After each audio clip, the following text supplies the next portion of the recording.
What makes you, you? No, but seriously, think about it for a sec.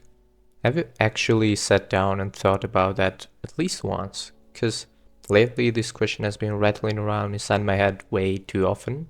Now, of course, maybe that's just me, the kind of person I am. Maybe these stupid questions only interest me.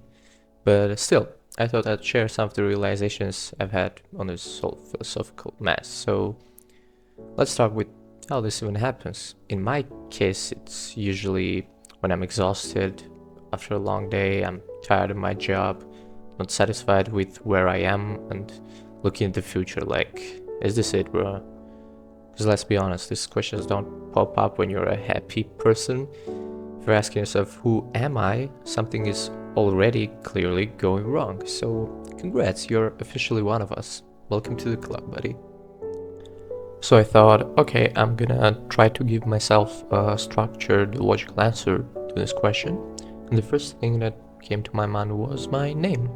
Well, maybe I'm just simple like that, but obviously that's an oversimplification.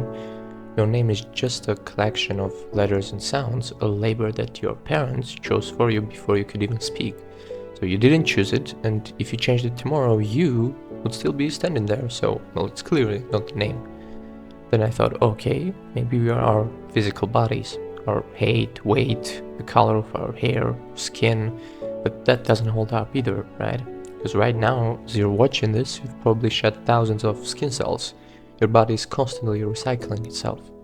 Just think about it. Every 7 to 10 years, almost every single cell in your body has been replaced.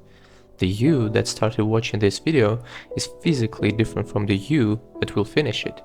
If you replaced every single plank on a wooden ship one by one until not a single original piece of wood remained, is it the same ship or is it just a ghost of the old one? It doesn't feel right to say you are a totally new person every decade, does it? You're still the one experiencing the world even if the hardware has been swapped out a dozen times. So the smart ones watching this video will say, okay, then we are our minds. But I'd ask you, what is a mind?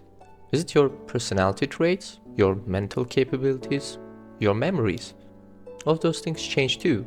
You don't become a brand new human being just because you changed your mind about something or started acting differently or lost a memory from 10 years ago.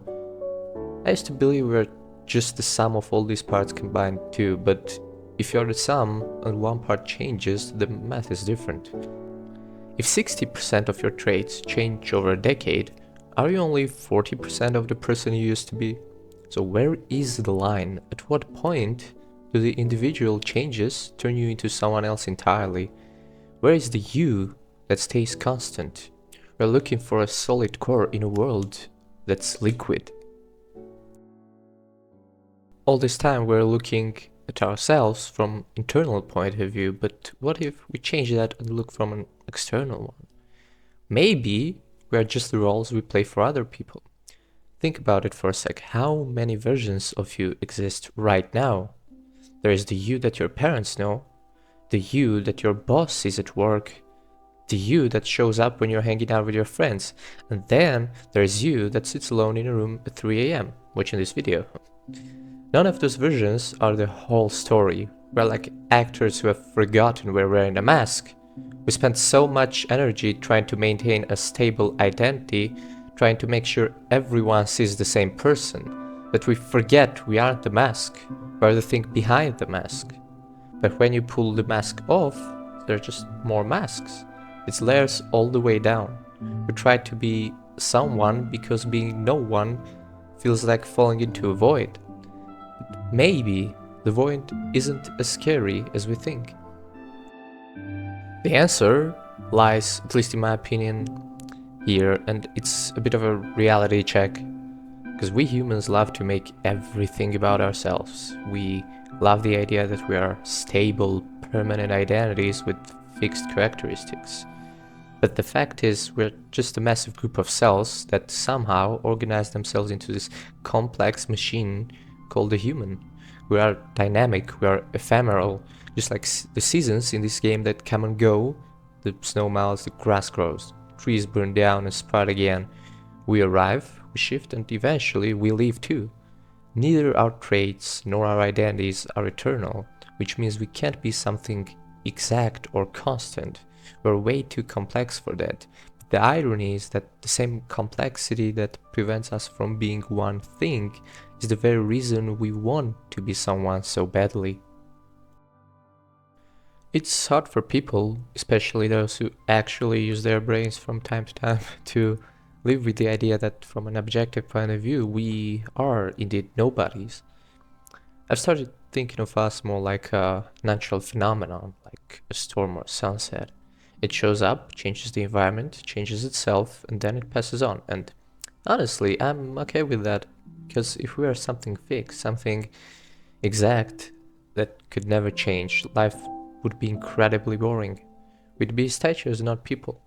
If you were fixed, you could never grow. You'd be stuck with every mistake, every cringe moment, and every bad habit forever. But because you're a phenomenon and not a particular thing, you have the permission to change. You don't have to find yourself, you just have to happen, to be. So, the moral of the story is you are indeed nobody in particular. And no matter how hard you try, you'll never be a fixed version of yourself. That's just our nature. But the secret is you don't have to run from that. You just accept it. Because once you accept that you are not one thing, you gain more freedom than you could ever imagine. You aren't stuck being who you were yesterday. You are just a phenomenon happening right now. Live freely, man. And hey, if you like this deep dive, use that new freedom you just gained to hit the subscribe button and like the video. It helps me out a ton and keeps the phenomenon going. Peace out.